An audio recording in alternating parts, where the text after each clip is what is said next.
Hello everyone, I am back with another ranty and ravey video for you all to enjoy. But before I get into that, I just want to remind everybody that I am going to be redoing or restarting the Q&A video. So if you want to submit questions, use the email address down in the description below, and I will probably do that next week. So here's hoping all of that goes well. But let's just get right into the topic. Now, I considered kind of changing course and doing a video about how AEW is introducing yet another championship right after announcing that they're doing women's tag titles. So adding more belts. That's what AEW's up to these days. Just more belts. Everything. Everything's more.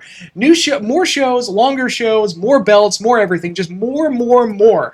And but I've gone on that rant enough times, so I thought, let's tackle one modern day wrestling problem at a time, and one that I've talked about before in the past, and I'll go ahead and do it again here, this time with examples to highlight what I'm talking about, and that is match length. And one of my criticisms of modern wrestling programming, when you watch the week-to-week television and when you watch the pay-per-views, PLEs from WWE, and this is something that's a problem in both AEW and WWE.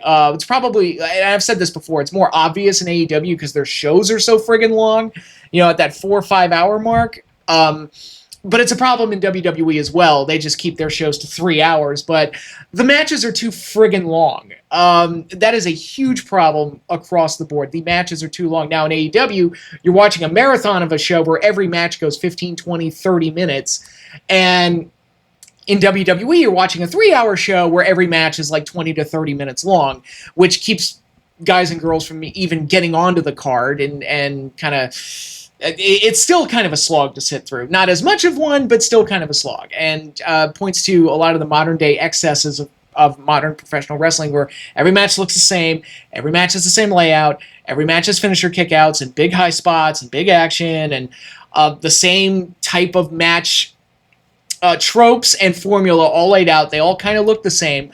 It's very rare that matches actually stand out and are different. Actually, a shorter match would probably be amazing by today's standards, which kind of highlights what I'm going to be talking about in a little bit. But it's almost like modern companies have completely forgotten how to pace their friggin' shows. And you look at what WWF and WCW were able to do in the 90s and just really iron out that 3 hour pay-per-view format. Not all of them were good. I'm not saying all the pay-per-views were good, but man, they had that down to a science, how you could set your watch. The main event's probably going to start getting ready around 10 o'clock. And they were able to kind of pace things out appropriately, have filler matches, have the big matches, have 2 or 3 big star attraction matches, and then, fill the rest out with a couple of good matches, couple of filler matches and things like that, and ways to get as many stars and guys that are over and guys that are projects and things like that, get them on the card as well, to kind of give them a shot, see what they got. And, it's 3 hours seem to be the perfect format. 3 hours, 8 to 9 matches seem to work out pretty well. Now it's 3 hours with 4 or 5 matches, or 5 to 6 hours with 14 matches, all of them, 15, 20, 30 minutes, which is exhausting. And the pacing of these shows is just, and that's the word for it, it's exhausting. It is absolutely exhausting. It just doesn't make for the most exciting viewing experience. And I actually think back to when I was doing my live streams, watching Saturday Night's Main Event and Clash of the Champions. One thing that stood out to me, comparing the two shows, watching one of each, it was man, the Saturday Night's Main Event shows are really a lot faster paced and a lot more exciting, because it's you feel like if you turn away, you're going to miss something. And it just felt like it had a bigger energy to it because everything moved a little bit faster, was paced a little bit more excitingly and things like that. Whereas Clash of the Champions, it was more likely you were going to see matches go a little longer that probably didn't need to go longer. My big example was Scott Casey versus Butch Reed on an episode where it's why is this match going 20 minutes? That did not need to be 20 minutes. Butch Reed should have beat him in 5. What are we doing? Things like that. Not having a good, not as good of a thought behind how long certain matches should go. And, I've felt personally, you look at a lot of these modern shows, it's look, if the outcome is predictable and there's very little you can do to convince me that a title change is going to happen or somebody's not going to win, or somebody's not going over or whatever, it's like probably best to keep it short. Or like, there's no reason in a lot of cases. Sometimes you can fool me. Sometimes you can. It happens from time to time and make me think, oh, maybe this person might win after all. But most of the time you don't. And in those cases, maybe it's better to err on the side of making the match a little bit shorter. I don't know. I just throwing some ideas out there. But I was thinking back to some older pay-per-views and older shows that I remembered, growing up with, and even a couple of modern ones where the matches were a little bit shorter. And thinking about, like, how that impacted the overall flow of the show and how it added to the overall quality of the show, having those shorter matches on there. And to use a movie example, I know I've made this comparison before, there was that Muppet movie, Muppets Most Wanted, which is not one of the better Muppet movies, to be perfectly honest, but there is an element to it that I think a lot of people should probably observe and take something away from, where when the evil Kermit doppelganger takes over the show and basically just lets the Muppets do whatever they want, a lot of them go long, their solos go long, their songs go longer, and the shows are a disaster as a result because it just keeps going and going and going and going and going and going. And it impacts the overall quality of the show because there's no ebb and flow, everything's trying to be amazing, and it makes it harder to sit through because it's like you're expected to have the same level of energy throughout an entire show that's going even longer than it normally would.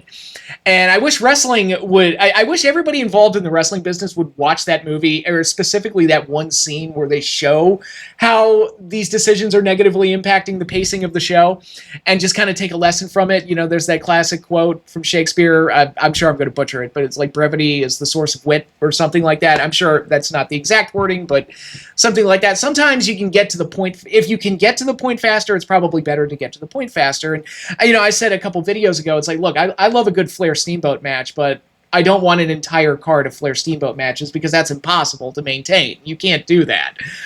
You can't expect any audience member to have the same level of investment that they would in a Flair Steamboat match for virtually everything else on the entire card that doesn't have anywhere near the level of star power or build-up or whatever. And it's beneficial to scale back and have shorter matches just to give people a breather. And it's like, and I heard Jake Roberts mention this years ago in a shoot where he was talking about, it's like everybody's trying to chase this high. So everybody's trying to steal the show. Everybody's trying to do big spots. Everybody's trying to do this. And this was years ago so that he was saying this stuff. So it's not as recent of a problem as people realize, but he described it as like, it needs to be like a roller coaster where you, and building up anticipation, then you have the big fall, and then you build up anticipation again to get to the next fall, or the next twisty-turny thing. It can't just be twisty-turny the entire time, because that's, eventually that gets boring, or just overstimulating, where you just can't even process any of what you're seeing. It's got to be, there's a science that goes into making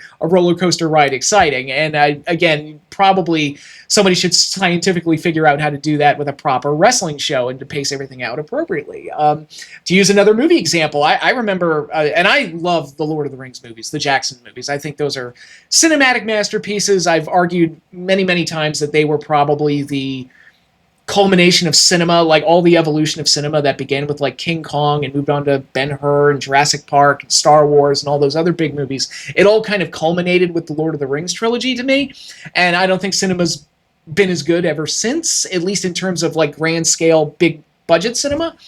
But that's a discussion for another time. But I always think back to The Two Towers, where watching the DVDs and the Blu-rays and all the behind-the-scenes footage where Jackson talked about how he was worried about the Battle of Helm's Deep, which I think is one of the best things that they filmed, at least action set piece-wise, one of the best things they filmed for that entire trilogy. It was, when you look at the atmosphere, how it was shot, how it was performed, how it was edited, everything in that scene, the whole Helm's Deep sequence is absolutely incredible. It's one of the best battle sequences ever put to film, but he was worried that it was going to go too long and people would get battle fatigue.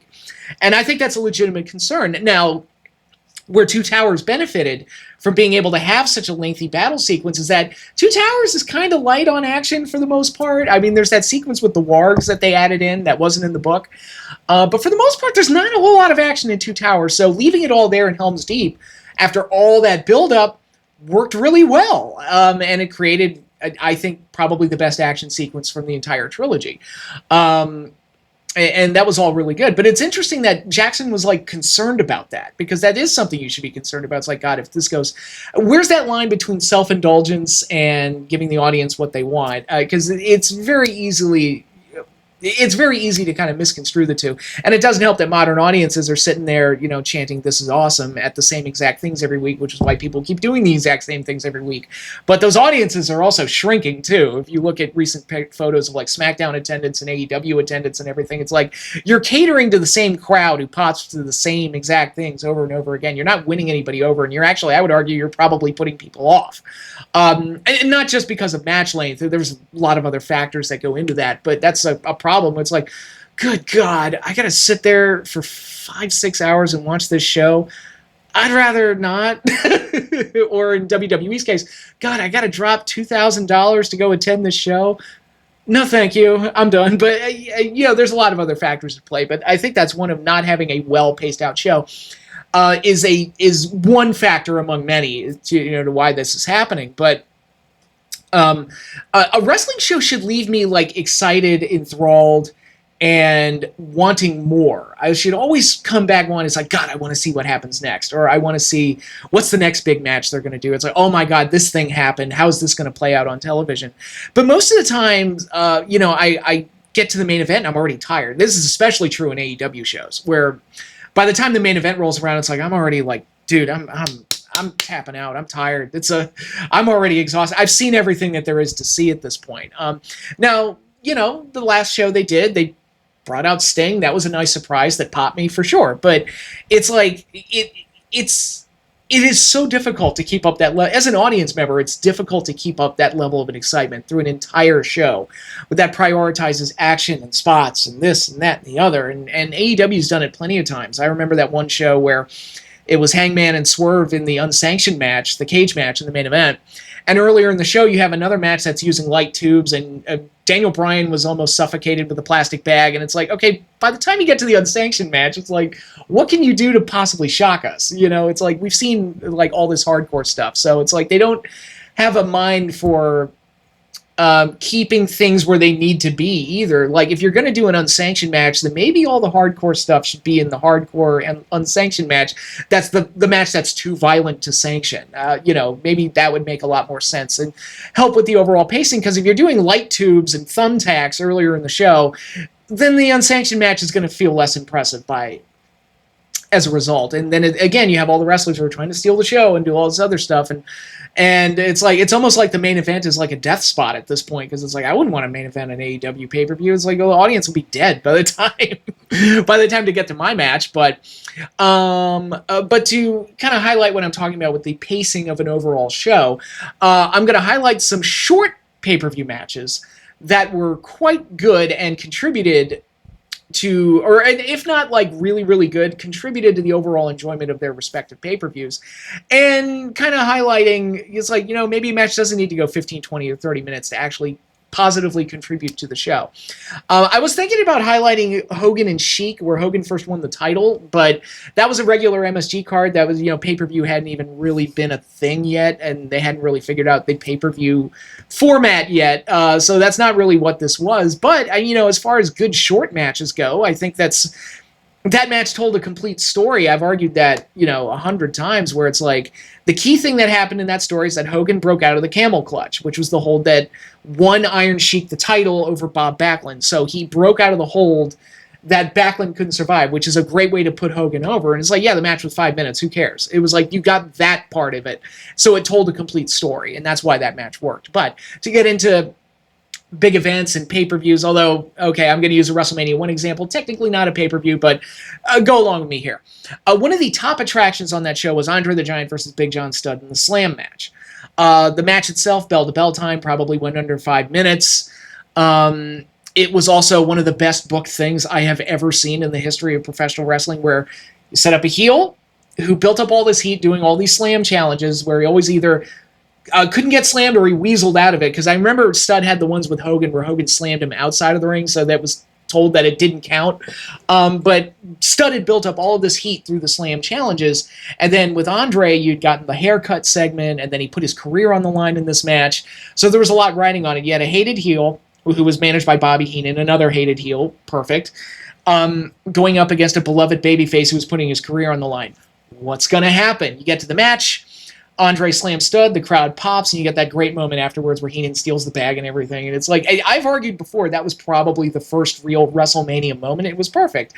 And, the match was less than 5 minutes. Now, I've seen some reviews of this match from kind of the more modern mindset where they kind of look down on it and say, oh, 1 star or whatever. And I'm like, you people are morons. This is exactly what professional wrestling needs to be, where it's, you set up a situation, you have a good guy, a bad guy, you want to see the good guy win, good guy wins, and you get a great moment out of it, and the crowd pops. I'm like, that crowd looked pretty excited to me. It didn't seem like a 1-star match. That was exactly what it needed to be. And extending the length of that match would not improve it in any way, shape, or form. If anything, I would argue they could have gone shorter, because you really only need the 1 spot.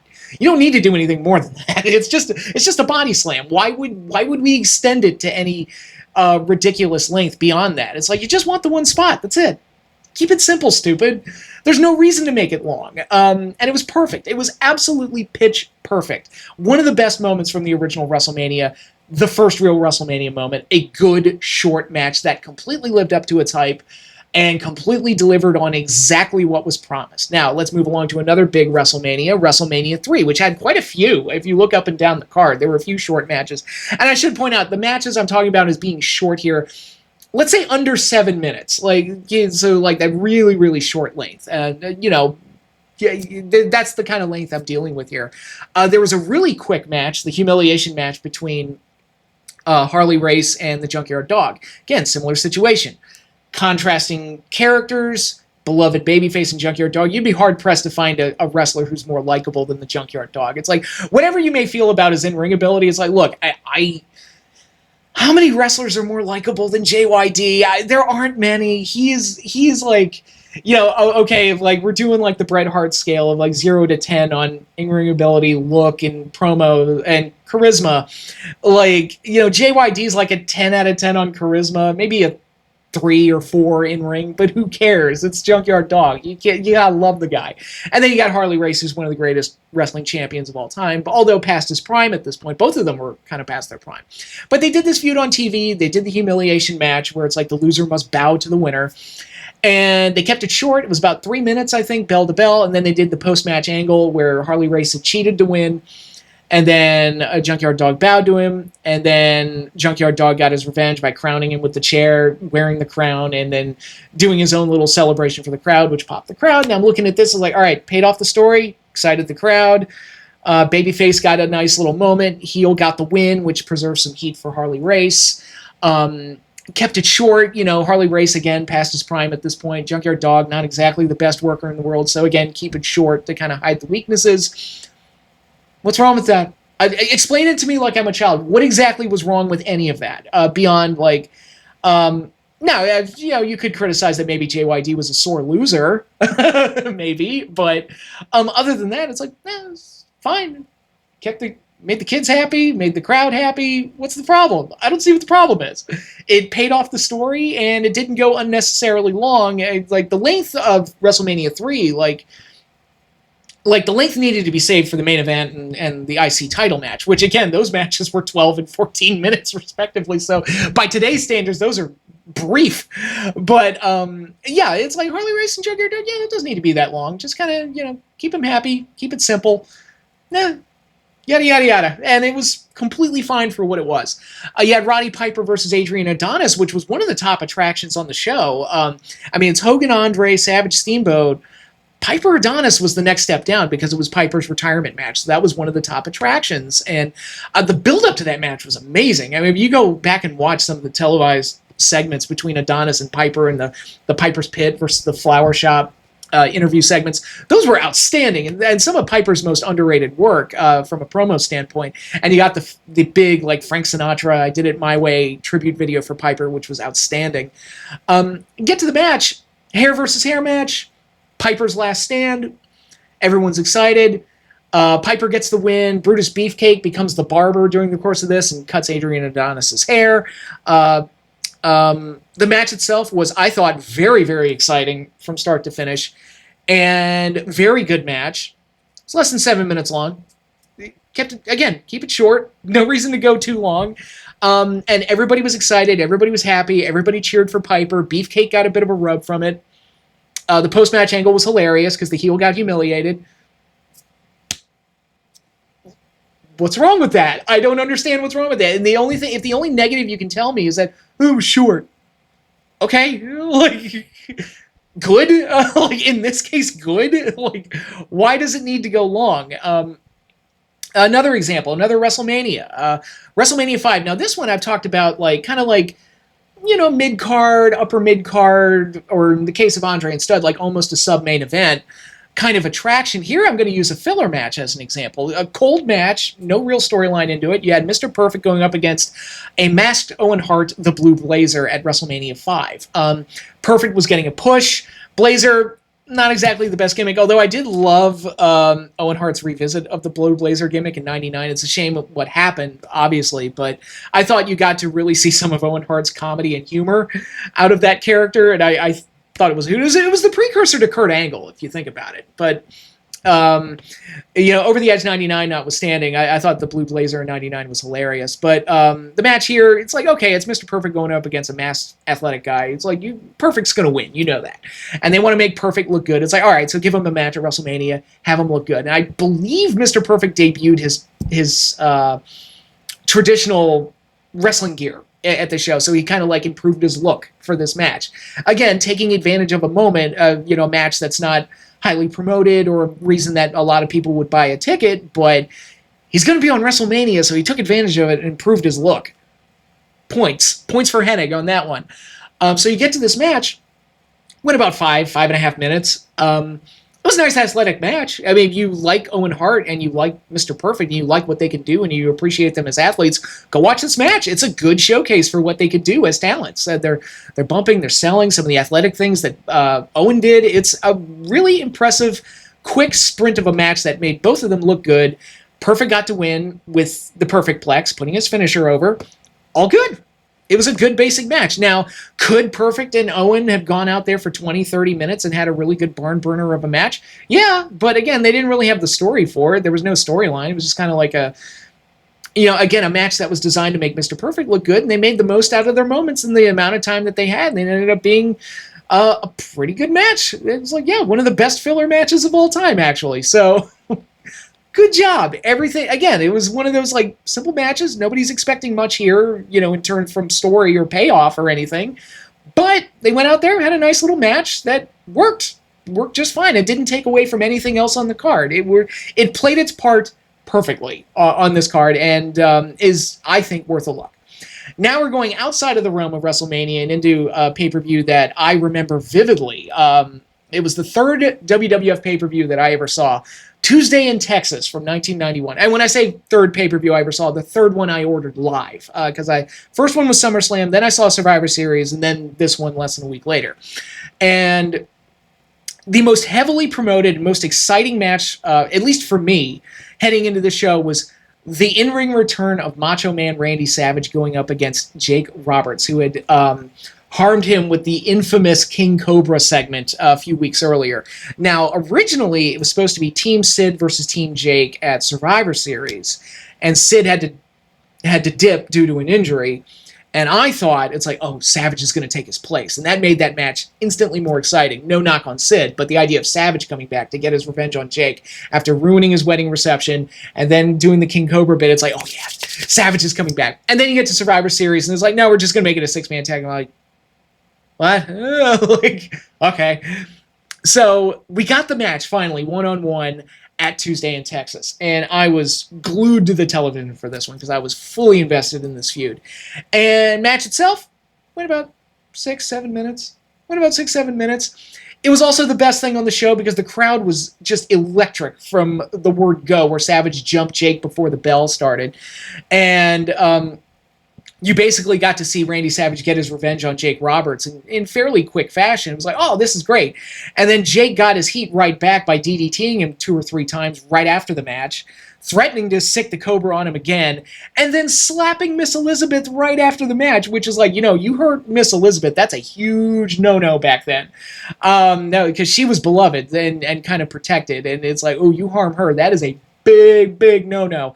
And so, any heat that Jake might have lost from losing this match, he gained it all back tenfold by the time the match was over. And then he cut one of the best promos of his career after that match. So you're looking at Tuesday in Texas, which was largely, built around the Hogan-Undertaker rematch. Hogan wins his 4th title.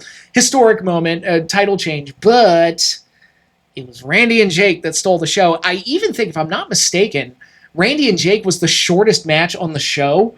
When you look at bell-to-bell time, it still stole the show. It was by far the best part of the show and really made me excited for more from a Savage-Jake feud. And I loved what they did at the Royal Rumble. I loved what they did at Saturday Night's Main Event a couple months later. I loved seeing them in a cage match. That was the second house show I ever attended. Was I think it was February '92. Would have been Landover, Maryland. I was there for a cage match that the two had. So I was all about this feud, and I loved everything about this. And again, could they have gone out there and had a 15, 20 minutes? Yeah, they would have had the build-up to warrant it. They could have absolutely done that, but they didn't. Didn't matter. It was still great. I still loved it. I was excited. What do you think I was talking about? Like, when Tuesday in Texas was over, the two things I was talking about were, I want to see Randy murder Jake, and yay, Hogan won the title. Those were the two things that 6-year-old me was talking about when the show was over. And it was a lot more, I want Savage to murder Jake, because I was just fully invested in that storyline.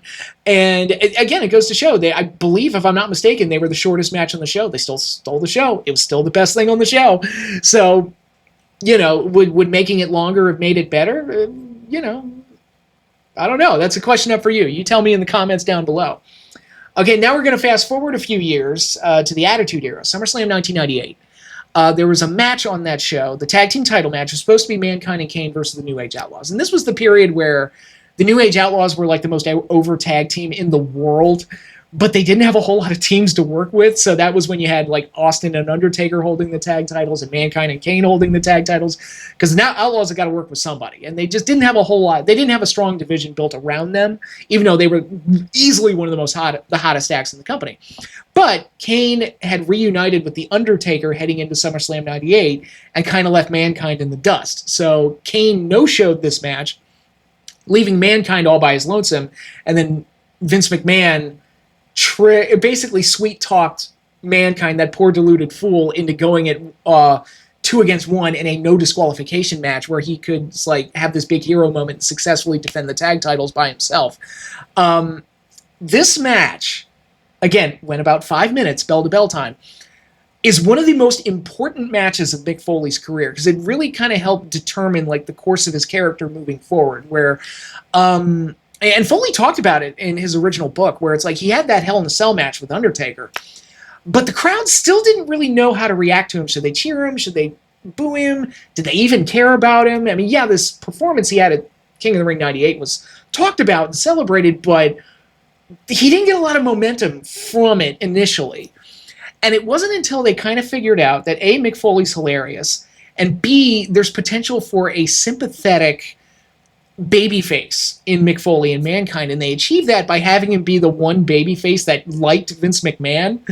And it led to a lot of great stuff comedically. When you look at the hospital bed, the Yerpole the Clown segment, and a bunch of things like the Zamboni incident where he tried to help Vince after Undertaker and Kane broke his ankle, a bunch of things like that. I mean, Mankind became hilarious, interacting with Vince week to week, and it was a great character direction for him. But what it also did is gave him this sympathetic underdog appeal that really carried him to ultimately win the title in January '99, which I still say is the best moment in Raw history, not only for winning the Monday Night Wars, but also just a great, satisfying payoff for a guy that was easily respected and we all loved.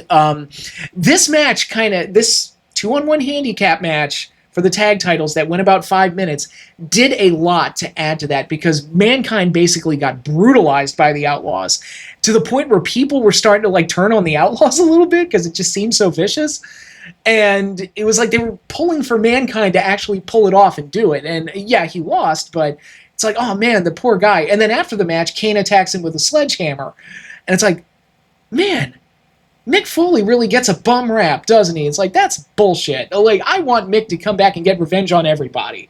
And, moving forward, Mankind became this lovable underdog babyface that was also hilarious and got a lot of people to cheer for him. And this match added a lot to taking Mick Foley in that direction and creating the Mick Foley that we all knew and loved in 98 and 99. It was one of the most beloved characters in wrestling. So, again, short match.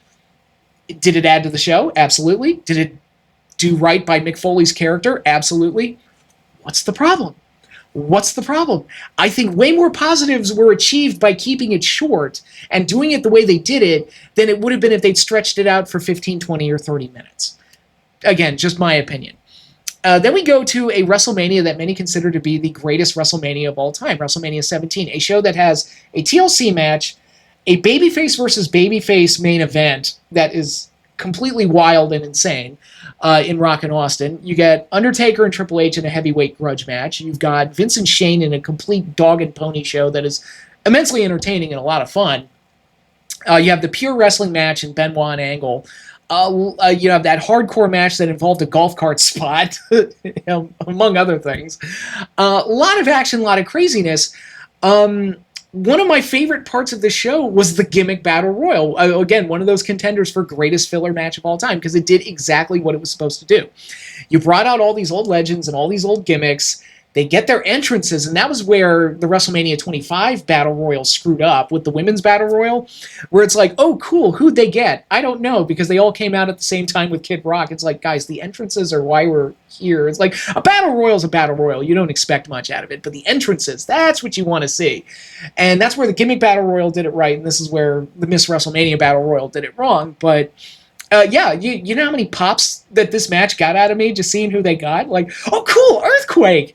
Oh, cool, the Bushwhackers. Oh, cool, Kamala. Oh, cool, Sergeant Slaughter. My biggest pops, though, came from Mean Gene Okerlund and Bobby the fucking Brain Heenan. When he came out, you would have thought, like, I had just witnessed Jesus Christ walking out on screen. Like something crazy. Like, and here I am, 16 years old, jaded teenager, and I just became a kid again because I just... adored Bobby the Brain Heenan, even as a kid. And, when you're a kid, it's like you cheer the faces and boo the heels. Didn't care. I loved Bobby Heenan. I loved Bobby Heenan. So when he came out, I was super, super excited. And that was one of my biggest pops from that entire WrestleMania. Again, a show that's considered to be one of the greatest WrestleManias of all time. And my biggest pop was for one of the commentators for a filler match. And the Gimmick Battle Royal, again, when you look at WrestleMania 17 as a whole, and all the action on that show and all the craziness on the show and the hot angles they did and all of and we still, after the Gimmick Battle Royal, you still had the two biggest matches, which were Undertaker and Triple H and especially Austin Rock, which really what sold the show. It's like, and you just had a TLC match. You had just had the Vince and Shane Insanity. You just had the pure wrestling match between Angle and Benoit.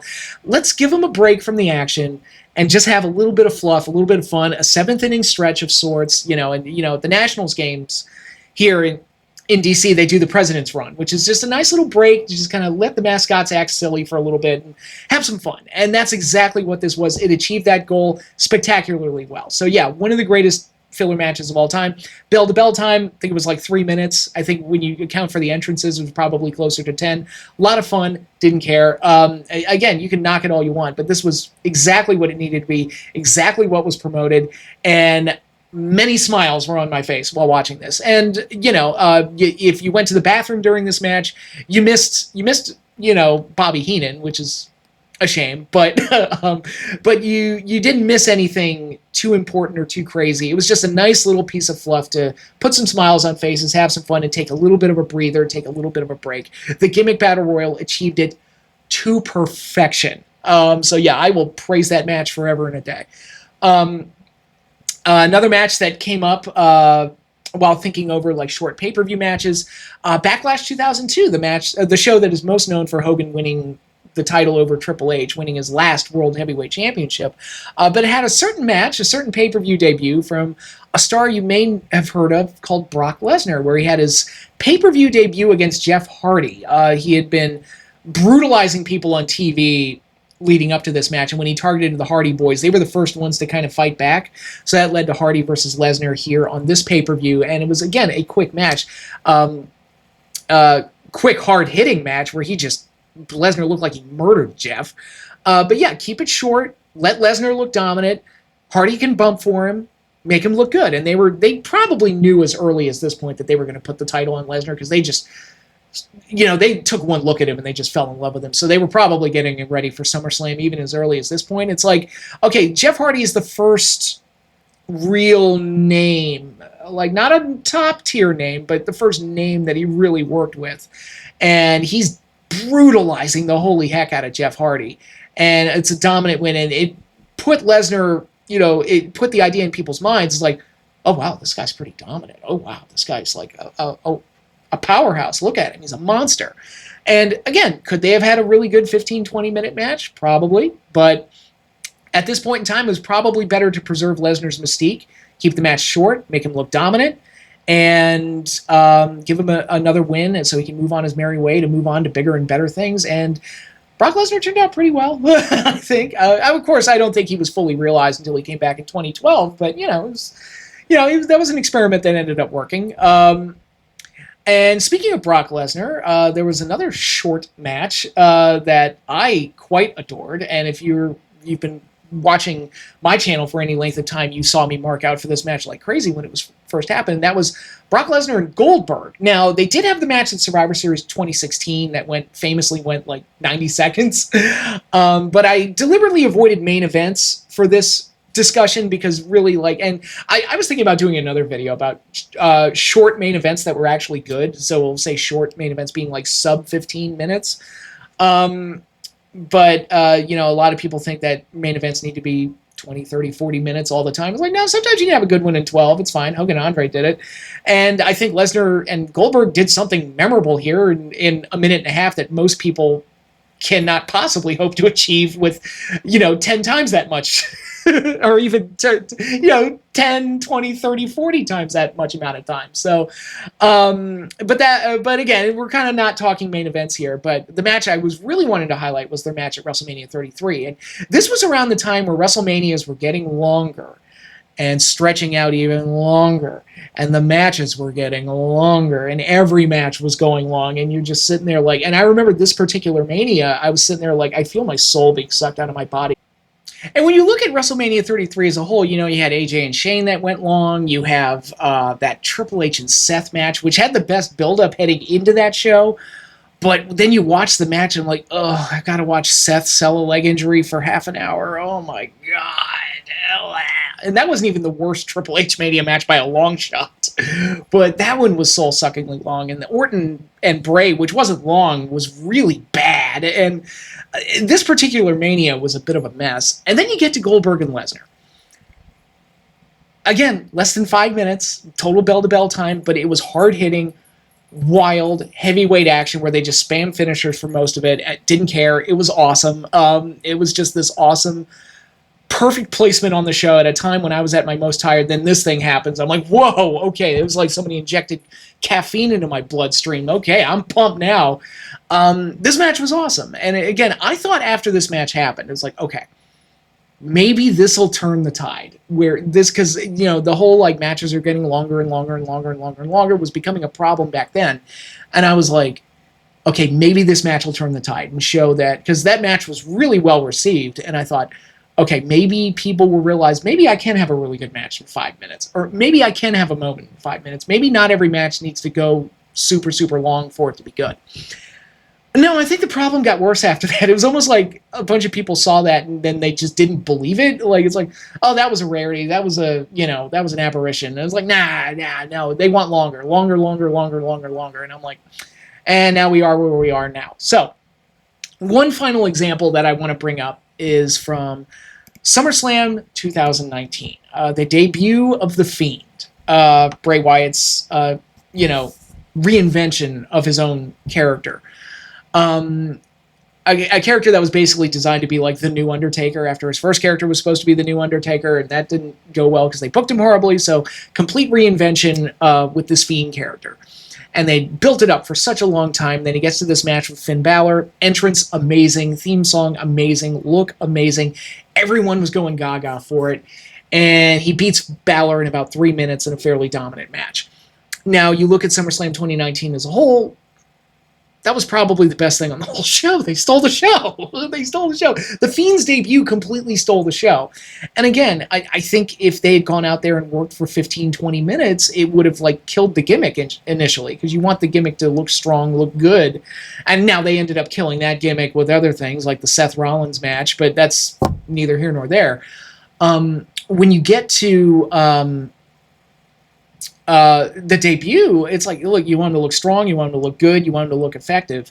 And they did that amazingly well here. Now, again, how the Fiend turned out after that, not so great, but the initial debut was amazing. Again, probably the shortest match on the show, also the best match on the show, without any question. And again, it's just one of those things that should have dispelled the narrative that you have to have a long match to have a good match or to steal the show or whatever. I'm like, no, sometimes you can just have a really good debut and that's enough. And that's certainly all they did here. So with this whole long discussion that I've had about how, like, if you look at these examples that I've listed, how many of them would have been improved by increasing the match length? How many of them would have made their respective shows better? How many of them would have benefited the characters associated with those matches had those matches gone longer? In most cases, probably not. It's like, again, perfect to know and certainly capable of having a 20-minute match.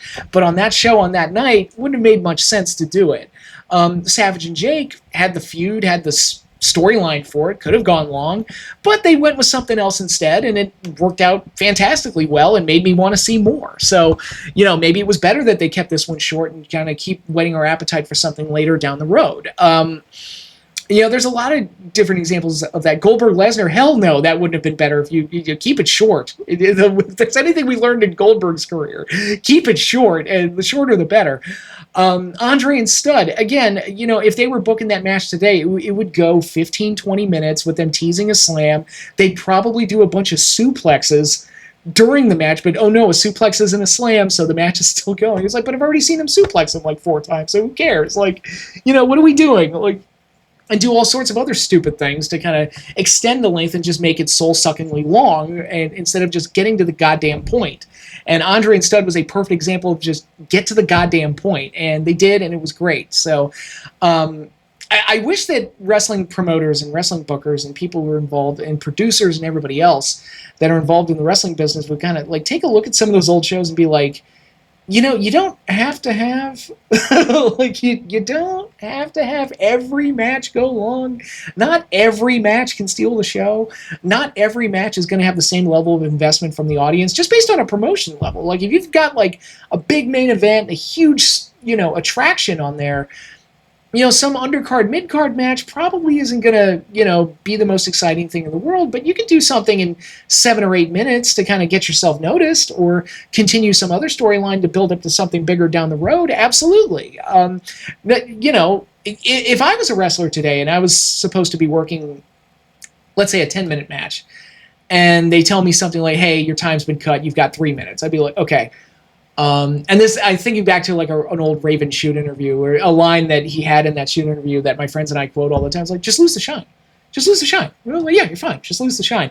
But if I had my time cut or something like that, and I was put in a not very glamorous spot on a pay-per-view card, I'd be thinking, okay, kind of like what I talked about with Perfect improving his ring gear for a match that's not that important. But big stage, WrestleMania, a lot of eyeballs. Time to impress. He dressed to impress, and that was something that he did to help himself stand out, in addition to having a pretty good match. But it's like, okay, what can I do in those 3 minutes to really help myself stand out? Like, my time's been cut. What can I do? What bump can I take? What can I do with my look? Can I say something? What can I do to really help make this worth something without, like, I won't be stealing the show or anything like that, but what can I do to have people kind of walk away from this kind of with me lingering on their brain a little bit? And I wish people were a little bit more thinking along those lines rather than, I want to get those high star ratings. I got to get those star ratings, those goddamn star ratings. Which, no, let's not. No more star ratings chasing. That needs to stop. We need to, and again, just looking at it from an audience point of view, it's like, why are these shows, why are these matches so long? Because again, and I talked about it last week. Do you realize how many of these matches are skippable? Because I know they're going to go, especially on pay-per-view. It's like, all right, these things are going to go 15, 20 minutes. I can skip the first half of the match. What? It's not like the stuff they do leading into it ever impacts the finish anyway, so who cares? It's not like, again, the old days, they did a better job of doing stuff that would impact the finish. Now they don't. They just act out the same formula. And, I'd say 7 or 8 times out of 10, they don't even impact. The first half of the match has no bearing on the finish anyway, so it's like, who cares? It don't matter. Well, none of this matters. Whatever. So that's yet again another long-winded rant from this old fool. That's all I have for you now. Again, please remember to submit questions for the next question and answers video, and be sure to like, subscribe, hit the little bell icon so you get notified when I post new videos. But that is all I have for you now. Thanks again, everybody, for listening, and I will see you all later.